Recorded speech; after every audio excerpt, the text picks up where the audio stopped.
আসসালামু আলাইকুম এভরিওয়ান। আজকে আমি আপনাদেরকে আমার নিজস্ব একটা কাস্টমাইজ ফ্লাওয়ার দেখাচ্ছি।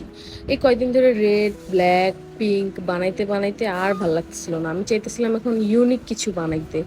আবার আমি নতুন কিছু প্রোডাক্ট আনছিলাম, যেমন স্নো রোল আনছিলাম, তো আমি ওইটাও ট্রাই করতে চাচ্ছিলাম। তো দেখলাম আমার কাছে ইয়েলো কালারের রিবন ছিল। দেন আমি স্টার্ট করলাম ইয়েলো কালারের সাথে ব্ল্যাকটার কম্বিনেশন করতে, কজ এই দুইটা কম্বিনেশন অনেক সুন্দর হয়। তো প্রথমে কাজ শুরু করে দিয়েছি, আপনারা দেখতেই পাচ্ছেন ফোমের মধ্যে ফুলগুলো গেঁথে নিছি। পরে স্নো রোল থেকে ভাইরে ভাই আমি মানে এটা ফার্স্ট টাইম ইউজ করতেছি, মানে ফার্স্ট টাইম আমার দেখাও এটা সামনাসামনি।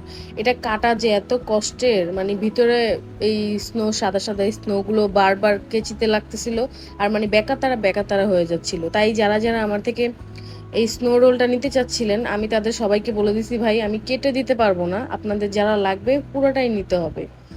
আর এমনি তো আমি এটা দিতে চাই না, কারণ এটা অনেক এক্সপেন্সিভ আর সহজে পাওয়াও যায় না। যাই হোক, এগুলো আমি চার কোনা চেক করে কেটে নিই। কাটার পরে এটা ভালো মতো কি বলে কস্টিপ দিয়ে কাঠের সাথে অ্যাড করে নিছি, যাতে উঠে না চলে আসে। আর এটার সাথে আমি ইউজ করতেছি ইয়েলো কালার পেপারটা, কজ আমার মনে হইলো যে ব্ল্যাক অ্যান্ড ইয়েলো ফুল কম্বিনেশনটা হইলে কেমন লাগে। আর তার সাথে সাথে আমি নিজেও অনেক কনফিউজ ছিলাম যে ফর দ্য ফার্স্ট টাইম আমি এরকম কিছু ট্রাই করতেছি। জাস্ট ট্রাস্ট দ্য প্রসেস, ঠিক আছে? আমি কল্পনাও করিনি এটা এত সুন্দর লাগবে। দেখেন, এটা হলো এটার ফাইনাল লুক। আমার কাছে তো অনেস্টলি অনেক বেশি ভাল লাগছে। মানে লিটারেলি আমি আমার আম্মুকে বলতেছিলাম যে আম্মু এটা আমি রাইখা দিই, এটা আমি বিক্রি করব না। আর এমনিতেও ইয়েলো কালার আমার অনেক ফেভারেট, তাই এটা আমার কাছে অনেক বেশি ভাল লাগতেছে। আপনাদের কাছে কেমন লাগতেছে আপনারা অবশ্যই জানাবেন কমেন্টে। তো ভিডিও এতটুকুই ছিল।